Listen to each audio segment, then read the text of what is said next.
my daughter said. Finally, Mom found a man I could proudly call Dad at her wedding party when she was introducing visitors. She turned to me and said, "Cheers to the man who paid all my fees. He is done playing the role of being called Dad by me." I felt humiliated and embarrassed whilst everyone laughed and cheered her on. What happened next will shock you. I will tell you everything.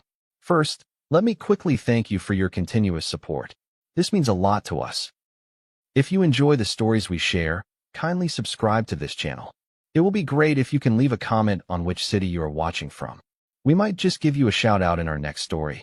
Today's special shout out goes to Gilbert Ollie from London. We are glad you enjoy our stories. Now let's go deeper into the story. I never wanted to be a hero. I just wanted to be needed. When I married Denise, her daughter, Nia, was 4 years old. Small, curious, and heartbreakingly quiet around new people. She clung to her mother's leg the first time we met, eyeing me like I was a stranger who might disappear if she blinked. And to be honest, I might have, if it weren't for the way she looked at Denise. There was a vulnerability in that gaze I couldn't ignore. I didn't marry into a family. I stepped into a vacuum.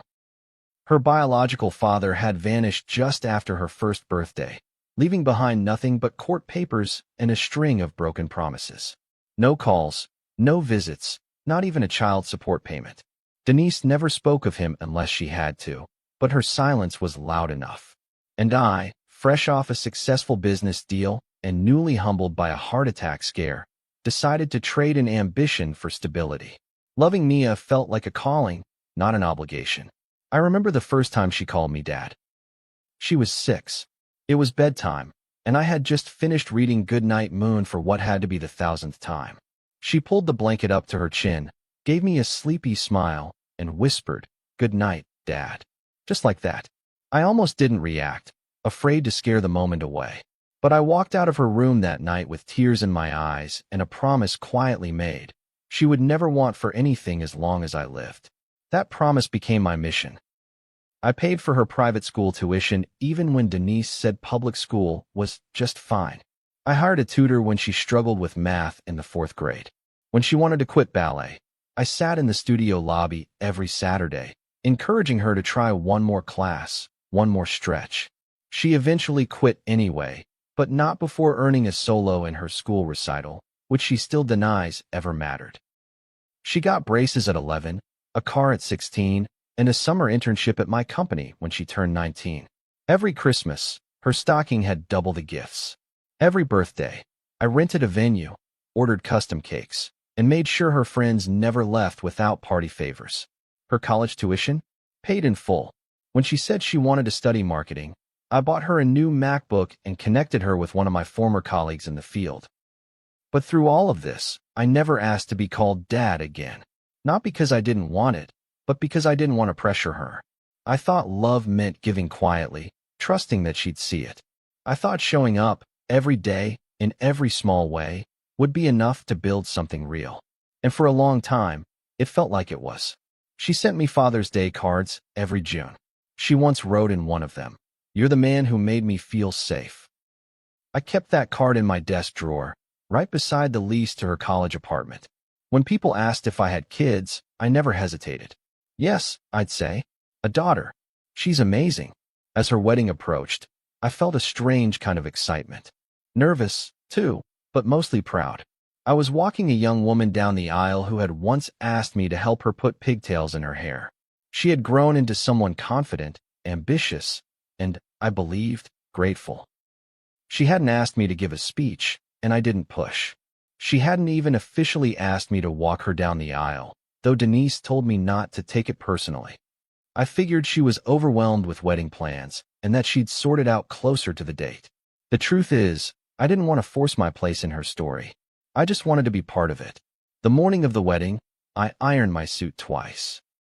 I polished my shoes and wrote a check to cover the florist's last-minute upcharge because she'd changed her mind about peonies. Denise was buzzing with energy, all nerves and mascara. Nia barely looked at me when I saw her in her dress. She gave me a quick hug, took a few photos, and then rushed off to speak to someone else. I told myself not to read into it. The day wasn't about me. It was about her. But deep down, I wanted a moment. A shared look. A quiet thank you. Something to tell me I wasn't just a footnote in her big day. Instead, I stood to the side, smiling at guests and sipping champagne, waiting for something I couldn't quite name. Then the reception started, and everything changed. The ballroom lights dimmed slightly, casting a warm glow across the room as soft piano music played in the background. Glasses clinked. Waitstaff glided between tables. It was elegant, tasteful, exactly the kind of wedding Nia had always said she wanted. I watched her from my table, laughing with her bridesmaids, her long curls bouncing as she moved from one conversation to the next. She looked radiant. Denise sat beside me, dabbing the corner of her eyes like the mother of the bride is supposed to. I tried to relax into the atmosphere, but there was a low, unsettling hum building in the back of my skull. Something didn't sit right, though I couldn't name it. I chalked it up to the emotional toll of the day. I reminded myself, she's happy. That's what matters. When the MC called for toasts, a ripple of excitement moved through the room. The best man spoke first, standard jokes, a few heartfelt words, nothing out of place. Then it was Nia's turn. She took the mic with the confidence of someone who'd been trained in public speaking, her smile lighting up the room. Her voice, strong and clear, cut through the noise as she began thanking the guests, the venue, the vendors, her husband's family. Then she turned to her mother. "To my beautiful mom," she said, "who held my hand through every stage of my life. You are the strongest woman I know."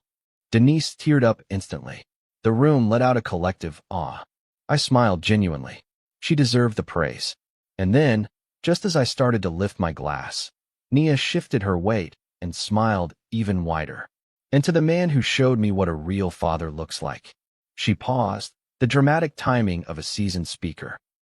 "Ladies and gentlemen, I want to introduce you all to someone very special.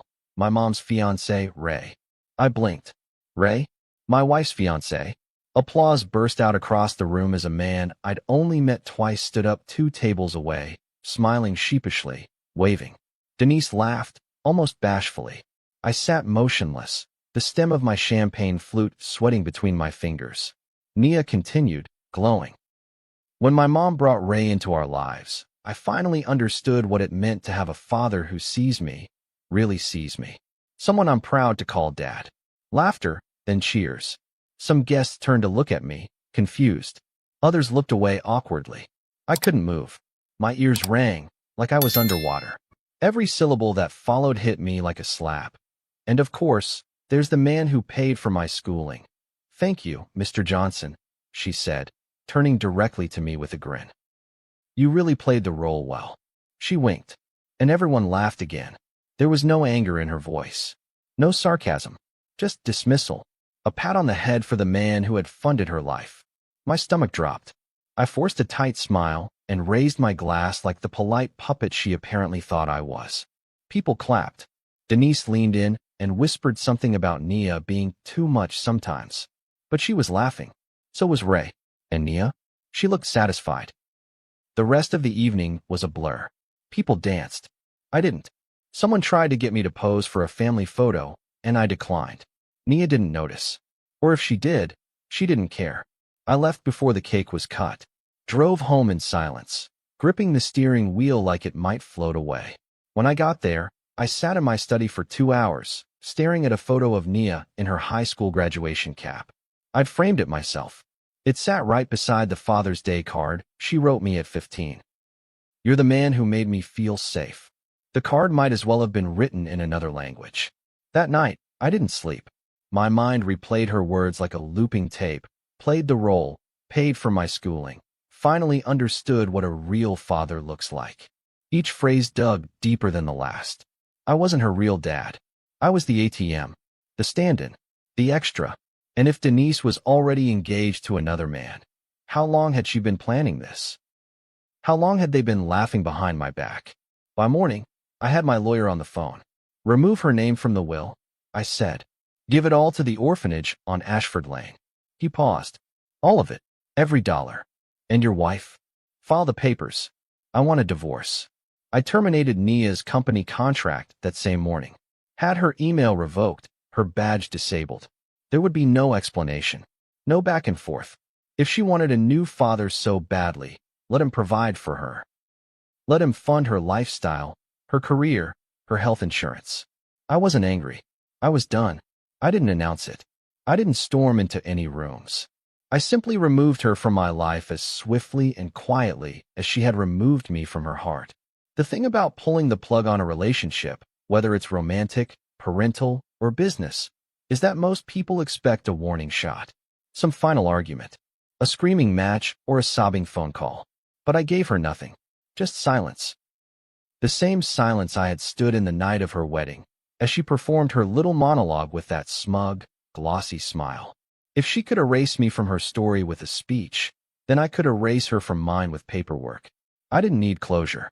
I needed distance. The first call came from Denise, 3 days after I filed the divorce papers. She didn't sound angry. She sounded inconvenienced.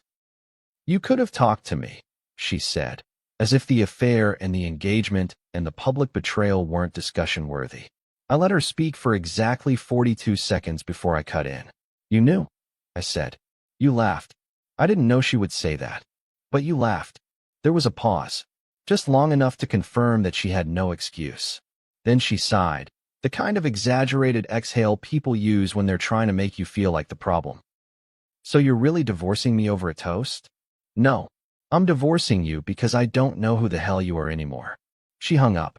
I stared at my phone and blocked her number. That was the last time I heard her voice. Nia, on the other hand, took her sweet time reaching out. I suppose she assumed she'd earned some immunity, that she could humiliate me, brush it off as a joke, and still collect her weekly check. But when her assistant couldn't log into our company dashboard and her emails bounced back undelivered, she realized something had shifted. I expected a phone call. What I got instead was a knock on my office door. She breezed in like nothing was wrong, wearing those designer heels I paid for and a trench coat that probably cost more than my first car. "Okay, seriously, what's going on?" she said, like a spoiled executive instead of my daughter. "Why is my company access revoked?" I didn't look up. I signed the last document in front of me, clipped it into a folder, and handed it to my assistant. Then I met her eyes. "You don't work here anymore." "What? Are you firing me?" "For what?" "I'm not firing you. I'm cutting you off. There's a difference." She laughed. Actually laughed. "Because of the wedding speech? Are you serious right now? You called another man your father in front of 300 people. I was trying to be funny. It was a joke." "Then maybe you should have gone into comedy, not marketing." She blinked. For the first time, something cracked in her expression. "You're overreacting." "No, Nia. I've been underreacting for 20 years. I stood up. I didn't yell. I didn't point. I just walked past her and opened the door. "You can go now." She didn't move.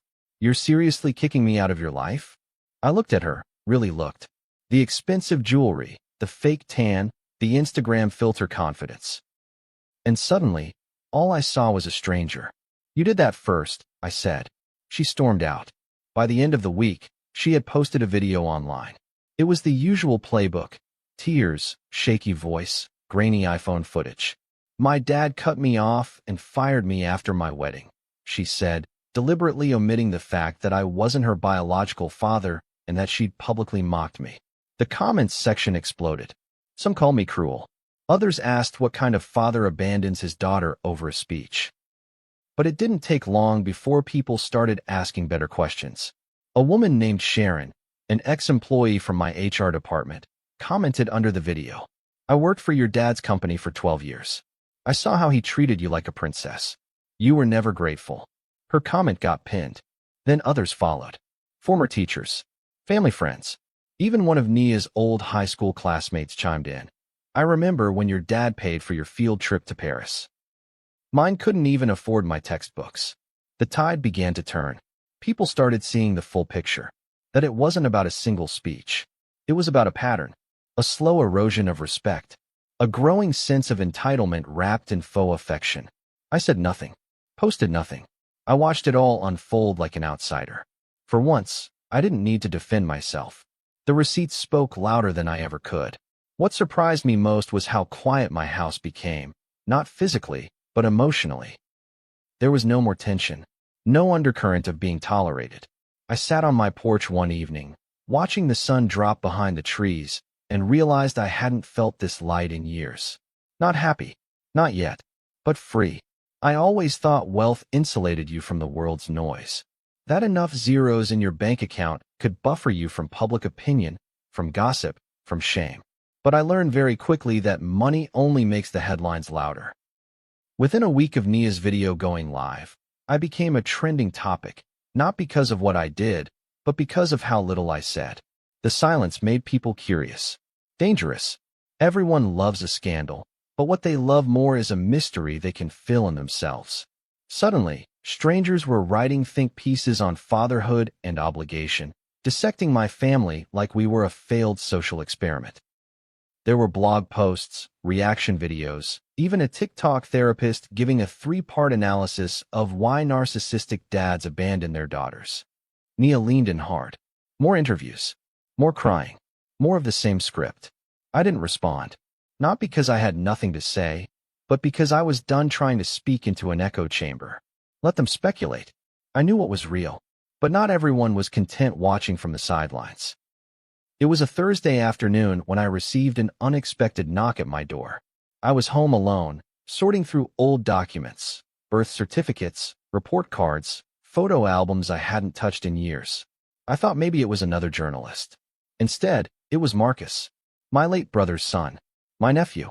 I hadn't seen him in nearly a decade. "Hey, uncle," he said. His voice was deeper than I remembered, but calm. He looked like his father. Same quiet eyes, same crooked posture. "Marcus?" I stepped outside, stunned. "You look like a man now." He laughed. "Been one for a while." I invited him in. We sat in the living room, the photo of Nia at 12 still on the mantle. He noticed it immediately. "I saw everything online," he said. "Figured it was time we talked." There was a long pause before I answered. "You came all this way for gossip?" "No. I came because I remember how you used to show up to my basketball games when Dad couldn't. How you gave me my first laptop. How you talked to me like I mattered." His words caught me off guard. I'd always thought of those gestures as small, unimportant. But to Marcus, they weren't. "I also remember how much you loved Nia," he added. "Everyone did." Past tense, I muttered. He leaned forward. "I'm not here to take sides. I'm here to ask you something." I raised an eyebrow. "Do you regret raising her?" The question hit harder than I expected. It sat in the room like a third person, watching us both. I took a deep breath. "No," I said finally. "I regret assuming it meant something to her. I regret thinking love would be enough to earn respect." He nodded slowly. "She's hurt. I'm not defending her. But you were the only dad she knew for 20 years. That's not nothing. I was the only provider she knew. Not the same thing. She's 25, man. Still figuring life out. People say dumb shit when they're trying to assert themselves." "I didn't cut her off because she said something dumb," I said. "I cut her off because she meant it." That shut the conversation down for a moment. Marcus leaned back, sighed. "I get it. I do. I guess I hoped you wouldn't disappear the way everyone else does." "I'm not disappearing," I said quietly. "I'm just uninviting people from the life I built." We sat there for a while in silence. Eventually, he stood to leave. "I'm around," he said, "if you ever want to talk. About anything." "Thanks," I said, and meant it. After he left, I sat alone in the quiet again. But it didn't feel as hollow this time. Maybe because someone who knew the full story finally looked me in the eye and didn't flinch. Or maybe because I needed that question, "Do you regret raising her?" to be asked aloud so I could finally answer it. That night, Denise tried calling me from a new number. I didn't pick up, but I did listen to the voicemail. "You're making a mistake," she said. "You're ruining what's left of this family." Funny thing was, I didn't feel ruined. I felt like I was finally cleaning house. She showed up without warning. It had been nearly 2 months since the wedding. The speech, the fallout, the silence. I had started to believe she wouldn't come back. That the chapter was closed, clean, and brutal. But life has a way of reopening wounds just as the scab begins to form. I was in the middle of trimming the hedges when I heard the car door slam. I turned to see Nia stepping out of a silver SUV, sunglasses on, face unreadable. I didn't move. Just waited, clippers in hand, heart tightening. She approached slowly, like someone approaching a wild animal. I suppose, in her mind, I had become unpredictable, someone capable of burning bridges without a second glance. She was right. I had changed. But not out of spite. Out of necessity. "Can we talk?" she asked. I set the clippers down, wiped my hands on a rag, and gestured toward the porch. We sat without speaking for nearly a minute. She took off her sunglasses, and I noticed her eyes were puffy. Not freshly cried, but recently worn down. She had lost weight, or maybe it was just the stress showing in her face. I didn't ask. "Why did you do it?" she asked finally, voice barely above a whisper. "Why did you cut me off?" I almost laughed. Almost. "Because you told an entire room that I was a role player. Not a real part of your life. Just a supporting character who paid the bills." It was a speech. A bad joke. People were laughing. I wasn't. She flinched. I continued. "I was sitting there thinking about every recital I sat through, every emergency room visit, every parent-teacher conference where I was the only one who showed up. I remembered how I stayed up all night helping you build that science fair volcano in 6th grade. I remembered buying you your first phone, your first car, your first laptop. I remembered all of it. And in that moment, you erased it. For applause." Nia looked away, blinking fast. "I didn't mean it like that." "Then how did you mean it?" She hesitated. "I don't know. I was nervous. I wanted to include Ray. He's been really good to Mom. This isn't about Ray. It's about you choosing to humiliate me to elevate him. I didn't mean to humiliate you. But you did." Silence settled between us. She stared at the wooden floorboards like they might offer her a script. Eventually, she looked back up, anger flickering behind her eyes. "I've been hurting too, you know," she said. "You just dropped me like I was nothing. No call. No explanation. Just gone. I didn't drop you. I released you. You made it clear you didn't want me in that role anymore. That's not fair. What's not fair is spending 2 decades loving someone who sees you as a transaction." That stopped her. She opened her mouth, closed it, then tried again. "I do love you. Do you?" I asked, not accusing, just tired. "Or do you love what I gave you?" Her eyes filled then. She didn't blink them away. "You were the only father I ever had. And yet you said I played the role. Like it was a job. Like I was acting." I messed up. I nodded. "Yes, you did." We sat there, both staring at the edge of the porch, both knowing there was no going back. She reached into her purse, pulled out an envelope, and placed it on the table between us. "What's this?" "A letter. I wrote it, in case you wouldn't let me speak. I don't expect anything. Just read it when you're ready." I didn't touch it, just looked at it sitting there like a peace offering wrapped in guilt. She stood, wiped her face, and looked at me one last time. "I know you don't owe me anything, but I hope someday you'll remember that I'm still your daughter." I shook my head gently. "You were never not my daughter, Nia. But that doesn't mean I can keep letting you hurt me." She left without another word. After she drove off, I sat on that porch for hours, the letter untouched. I wasn't ready. Maybe I'd never be. But I felt no anger. Just sadness. A dull ache where something had been cut out, but hadn't stopped bleeding. I had wanted her to come, to say those things, but now that she had, all I felt was exhaustion. Like I'd climbed a mountain and found no view at the top, just fog. And still, even in the silence, I knew I had made the right decision. Grief doesn't always wear black. Sometimes it looks like a quiet house on a Tuesday morning, the click of a coffee machine, the rustle of newspapers you don't actually read. In the weeks after Nia left the porch, my days settled into a rhythm I hadn't known I needed. No calls from Denise. No entitled texts. No sudden requests for money disguised as family updates. Just space. Just silence. And in that space, I began to notice things I had long ignored.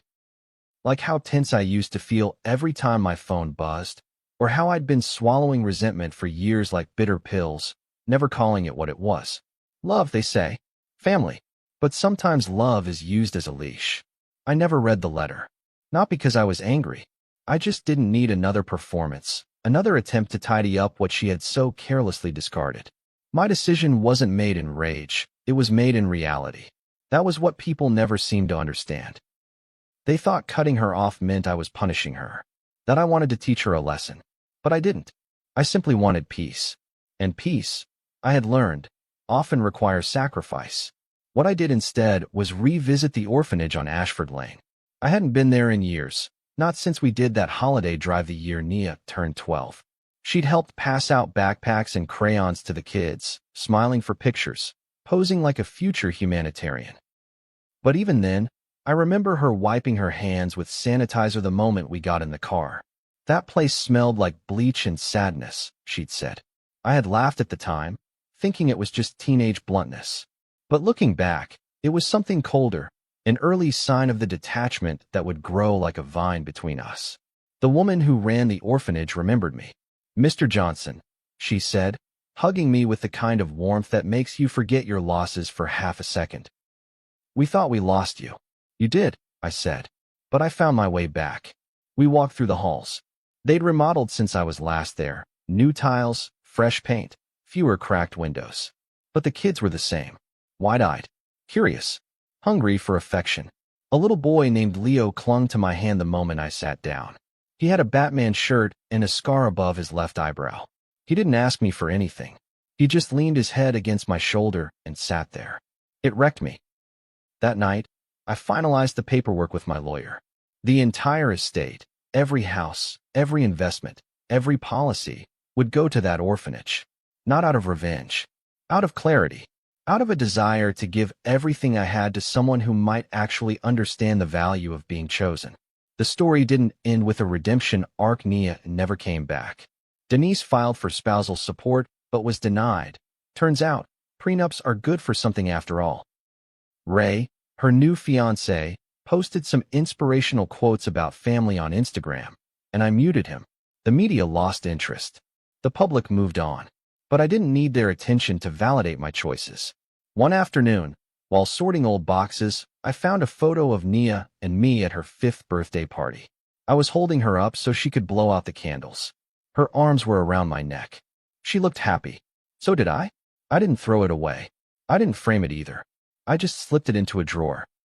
Some memories aren't meant to be erased. Just set aside. Peace didn't come like a wave. It came like a slow fade, like the volume lowering on a song you didn't realize was hurting your ears. I still had love for her, but I finally understood that love isn't permission. Love isn't unlimited credit. Love, when it's one-sided, turns into debt.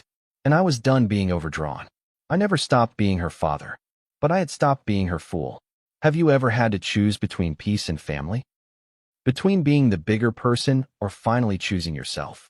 Share your thoughts in the comments. Was he right to walk away? Or should forgiveness have played a bigger role? If this story resonated with you, don't forget to like the video and subscribe for more real-life family dramas that hit where it hurts. Your voice matters here.